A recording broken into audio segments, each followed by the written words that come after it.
नमस्कार, आपण पाहत आहे भांडाफोड न्यूज। एका दमात भ्रष्टाचारी कोमात, सोशल मीडिया, कर्जबाजारी, गुन्हेगारी, सट्टेबाजी, चोरी, मटका, जुगार, दारू, सावकारशाही, न्यायाच्या प्रतीक्षेत प्रशासन।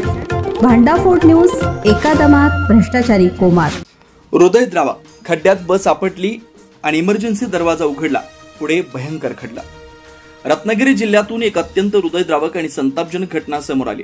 धावत्या एसटी बसच्या आपत्कालीन दरवाजातून बाहेर फेकल्या गेलेल्या एका महिलेचा अपघातानंतर 5 दिवसांनी रुग्णालयात उपचारादरम्यान मृत्यू झाला। ही घटना गुहागर सावर्डी मार्गावरील खड्डेमय रस्त्यांमुळे घडल्याचं उघड झालंय। हा अपघात 19 ऑक्टोबर रोजी गुहागर सावर्डी मार्गावरील खड्डे असलेल्या खराब रस्त्यावर घडला। बस भरधाव वेगात असताना रस्त्यावरील खड्ड्यांमुळे चालकाने अचानक ब्रेक लावला। या अचानक ब्रेकमुळे बसचा आपत्कालीन दरवाजा अचानक उघडला। या दरवाजाजवळ बसलेल्या बसमधील प्रवासी प्रियांका कुंभार वय 35 या आपत्कालीन दारातून बाहेर फेकल्या गेल्या। यावेळी प्रियांका कुंभार बसखाली येण्यापासून थोडक्यात बचावल्या।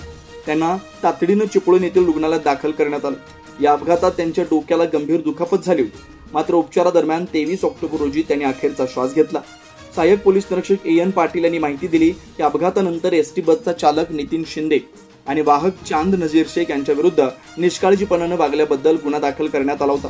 मात्र प्रियांका कुंभार यांच्या मृत्यूनंतर आता त्यांच्यावर मृत्यूला कारणीभूत ठरणं या अतिरिक्त कलमांतर्गत गुन्हा दाखल करण्यात आला।